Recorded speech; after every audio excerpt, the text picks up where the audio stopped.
If you five, I'm gonna exclude myself out of this one just for. I'm not a player. I just crush a lot. I'm kidding. If you guys were Good song. you guys were Call of Duty's board of directors. You five are the board of directors. What is something that you would do different to put Call of Duty in the best path forward? Best Get off path YouTube. forward. I'm just gonna run this one just because I think this is I separate Warzone and multiplayer. I think that since that has been a thing, Call of Duty has just gone not completely downhill because there have been moments where it's been better, but since they've combined the two, I mean, it's just you can't put half effort into two things.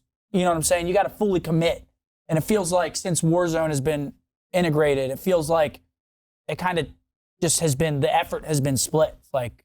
If I'm the board of 100%. directors, I'd piggyback off that. I would take Omni Movement as it is today and make that the last change of movement they make to Call of Duty. Besides removing tac sprint, you have to have one speed of sprint, and it could be the speed of tac sprint, but it should be sprinting, and that's it, because it's just a jarring movement mechanic that doesn't really add much value to the gameplay itself.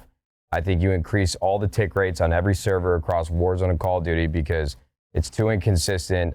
I'm playing 3 different modes. They all feel like different servers. My movement feels different. The way the bullets shoot feels different. I would invest in the actual gameplay experience. I would separate the two, make Omni Movement like the one through point that all the games have from here on out. And then I think you have a successful series. I would remove the blueprint bullshit.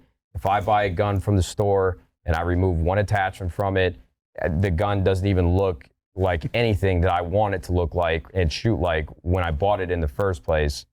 And I just think Call of Duty could do some very simple things to actually prove to the community that they care about the players and what they think of the game and how they experience the game, rather than just forcing things down their throat because they know it's the only thing they've got and they don't really have a say in the matter.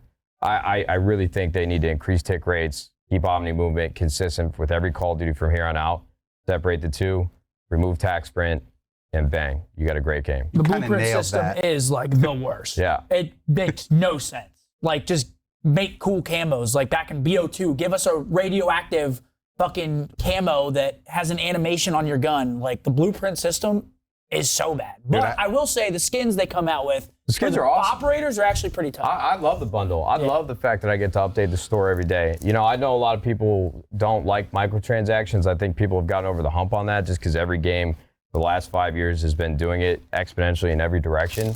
I think it's fun. I don't understand like these old head comments. It popped up again this year when Black Ops 6 came out, and they're like, what happened to our military simulator? No. This is what the character used to look like.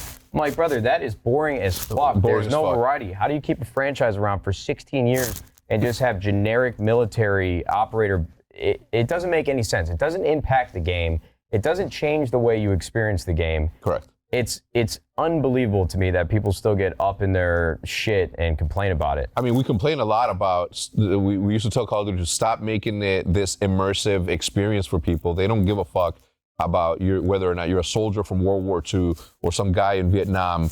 Your character is now you in that game. Like, it has become your playable character.